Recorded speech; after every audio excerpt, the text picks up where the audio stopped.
in what we, and we're a lot less tolerant of different views. And it's not necessarily easy for everybody to adapt or evolve. I mean, we're all prejudiced in one way or the other.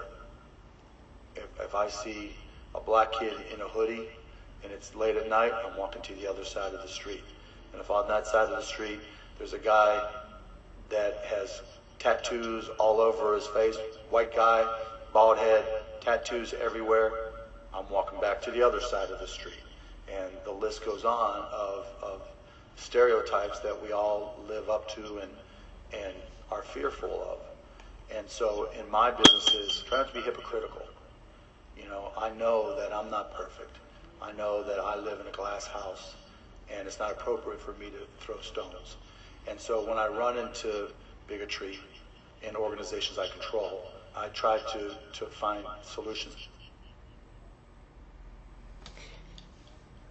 What's going on, YouTube?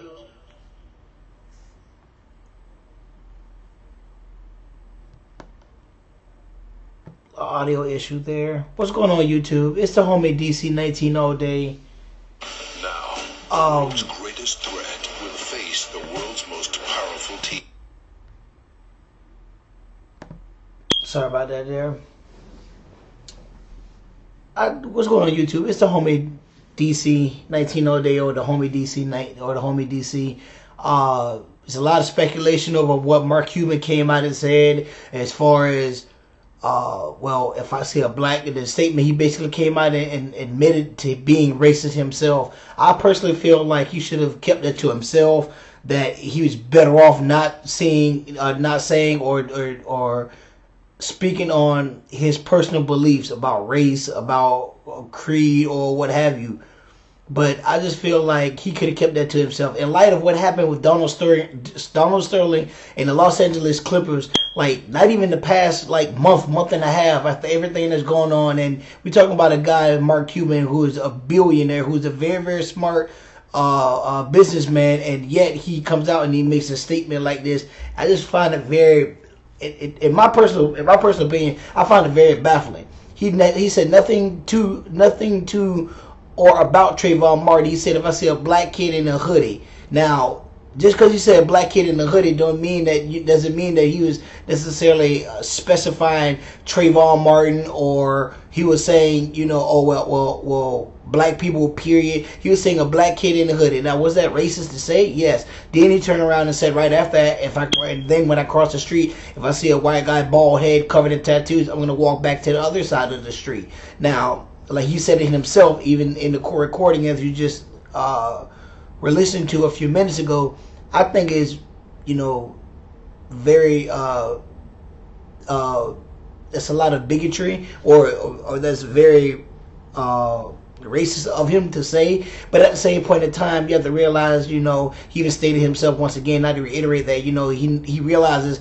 that in this day and age that's very closed-minded, and that's in a sense is deemed as the wrong or a very bad way or a very wrong way of thinking. But at the same point in time, if that's how he felt, that's how he felt. Do I fault him for saying what he said? No, because that's how he feels. In America, people fail to realize that, you know, it's called freedom of speech. We have the right to say what we say, when we want to say it, how we want to say it. Does that make it right that he said it? No, not by any means not by any means or on any account. But at the end of the day, was it still said? Yes, it was.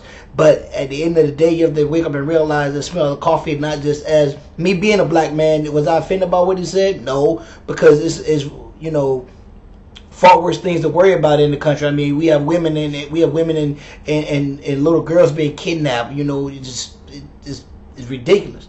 We have bigger issues than NBA owners coming out and speaking their mind about them being racist. Oh, they racist. Oh my God, he said something about a black kid in the hoodie. He referenced to Trayvon Martin. No, he didn't. Newsflash, black folks included.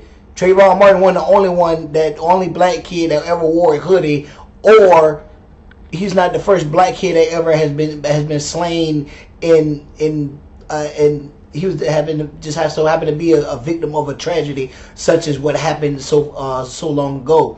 But at the same point in time, we as an African Americans, which is who I'm speaking to now, we tend to play the race card a bit as well. We always sit back and point the finger, oh well, well, white people this and white people that, or he said this, he said that. At the end of the day, it's not about black or white. It's not about any of that. It's about, at the end of the day, who are you as a person? Did you know Trayvon Martin personally? Okay, yeah, you followed the trial. Yeah, that's all fine and well. But did you know Trayvon Martin personally? Did you follow him down the street? Did you see him get in an altercation with George Zimmerman? Did you see George Zimmerman pull out the gun and shoot him point blank range? No. None of us did. All we know is what was stated in the courtroom, that millions of people watched around the world. So to sit back and say, oh, well, he apologized to Trayvon Martin family. He said a black kid in the hoodie. Was that bad wording? Yes, it was, being that what recently happened. But at the same point in time, you have to sit back and realize that people that come out and they speak their mind, people of Mark Cuban's stature and their social status, they're gonna come out and say these things because they feel like they have no kind of backlash behind it, or he came back and he went and said it, and then maybe somebody stepped to him and said, well, that really wasn't a good look. Granted, what just happened with the Clippers owner, but like I said, so in closing, I just feel like we all get caught up in racism. And this is 2014. Yeah, is racism still very much alive? Yes. Are people turning a blind eye to it? Some, maybe not all. When incidents like this happen, it becomes national. It becomes national news, or it's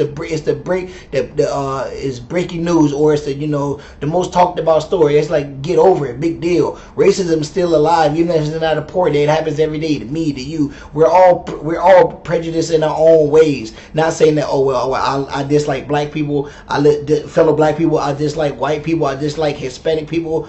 My wife's Hispanic. I love her to death. I don't get it. I just don't get it. We have bigger and better fish to fry than worry about what an NBA owner said in a statement. Basically came out and saying that he's racist.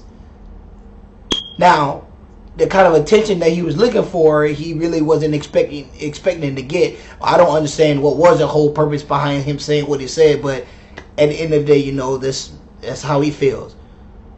And again, this is the homie DC 19 all day, whatever you want to call me, DC 19. And that's just my 2 cents on the whole Mark Cuban coming out and making a statement on racism or bigotry or what have you. Y'all have a good one.